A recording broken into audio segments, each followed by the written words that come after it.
المحنت کا حضرت عقیدہ نہیں ہے، میرا عقیدہ المحنت والا نہیں ہے. میں نے المحنت کا نہیں، جو میں نے شروع میں سوال کیے مجھے اس کا نہیں اس کا جو میں نے سوال کیا اس کا جواب دیں نا آپ.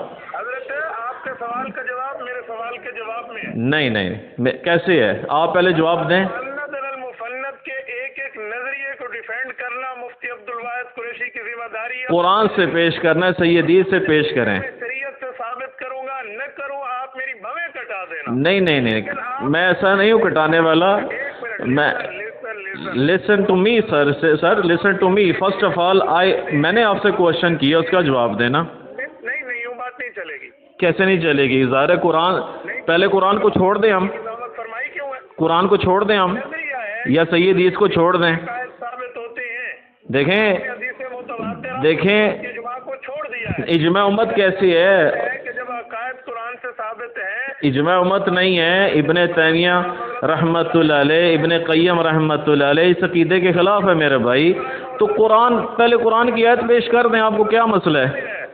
آپ ماشاءاللہ مفتی ہیں، آپ عالم ہیں، آپ اپنی قرآن کی آیت پیش کریں. کرتے ہیں ٹھیک ہے لائن پر لگے ہیں سر. نہیں نا، کہ قرآن کریم کی آیت پڑھ دیں، میں نے آپ سے گزارش کی ہے قرآن کی آیت پڑھیں، المحنت کے عقیدے کو ثابت کریں. پڑھ کے سنا دیں کہ حضرت ٹھیک ہے، اللہ حضور کے والد ہیں.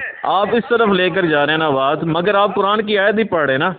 حضرت میں سوال کا جواب پوچھ رہا ہوں، آپ میں آپ سے سوال کر رہا ہوں نا، جو میں کر رہا ہوں وہ نہیں ہے جو میں آپ سے سوال کر رہا ہوں. سوال پوچھ رہا آپ مجھ سے سوال پوچھ رہے ہیں. میں نے آپ سے سوال کیا فاسألوا اہل الذکر فاسألوا اہل الذکر ان کنتم لا تعلمون. آپ اس کے آپ جو ہیں عالم ہیں، مفتی ہیں، پہلے آپ جواب دیں نا. تو کہیں ذرا جرت کریں اور مفتی عبدالواحد قریشی سے بات کریں. کس کو کہوں؟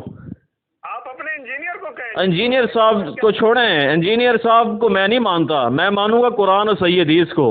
میں انجینئر صاحب کو نہیں مانتا. میں غیر حدیث کو بھی نہیں مانتا. میں قرآن کو مانتا ہوں، صحیح حدیث کو مانتا ہوں. یہ باتیں کیا ٹھیک ہے. ہاں جی، میں انجینئر صاحب کو نہیں مانتا. میں آپ کے معاملات جانتا ہوں. اصل مسئلہ یہ ہے کہ آپ لوگ کسی سیدھے کے سامنے بیٹھتے نہیں ہیں. جب آپ تو میں آپ سے گزارش کر رہا ہوں نا، آپ جواب دیں ویڈیو کی شکل میں. میں ابھی جواب دیتا ہوں. تو جواب دیں، قرآن کی آیت پڑھیں. شروع کرتا ہوں. آپ مجھے بتائیں، جب آپ نے کہا ہے کہ قرآن کریم آپ قرآن پاک کی آیت پیش کریں. المحنت علی المفند کا جو عقیدہ ہے، جو نبی کریم صلی اللہ علیہ وسلم کے جسد اطہر کے ساتھ جو مٹی ٹکراری عرش کعبہ سے افضل ہے، قرآن کی آیت پیش کر دیں. میں دیوبندی ہو جاؤں گا. چلیں عبداللہ پہ آیت کیوں نہیں چلیں. ہے؟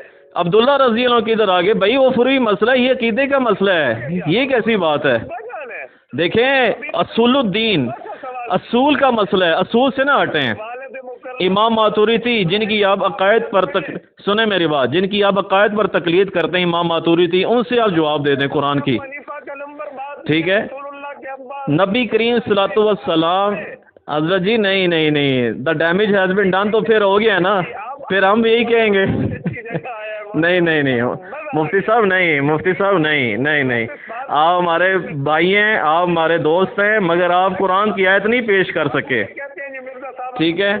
مرزا صاحب کو چھوڑیں، قرآن کی آیت پر آئیں، حدیث صحیح پر آئیں. یہ گزارش ہے. کریمہ پڑھے تاکہ پتہ چلے کہ قرآن سے ثابت ہوتا ہے. تو پھر میں اب مجھے یہی کہوں گا کہ میں دیوبندی نہیں ہوں، کیونکہ ظاہر آپ پیش نہیں کر سکے قرآن کی آیت سے اپنے عقائد. تو دیوبندی نہیں، آپ بھی نہیں ہیں.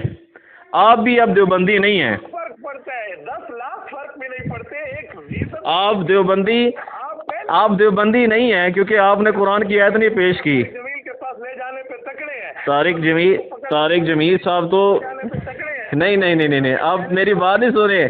آپ ادھر تقریر کر رہے ہیں. آپ دیوبندی نہیں ہیں. تکڑے ہیں. اب آپ اہل سنت والجماعت دیوبندی نہیں ہیں. آیت پڑھے. ٹھیک ہے. انجینئر صاحب کو چھوڑیں، آپ دیوبندی نہیں ہیں. پہلے آیت پڑھے. آیت بسم اللہ. آپ کہتے ہیں ٹھیک ہے. تو قرآن کی آیت پڑھ دیں، صحیح حدیث پیش کر دیں، تو میں آپ کے عقیدے کو مان لوں گا. اتنے بڑے پاکستان کے آپ مفتی ہیں، آپ جواب نہیں دے پا رہے. ٹھیک ہے. آپ کا دماغ ہے. نہیں ایسے نہیں چلے گا سر. نہیں قرآن کی آیت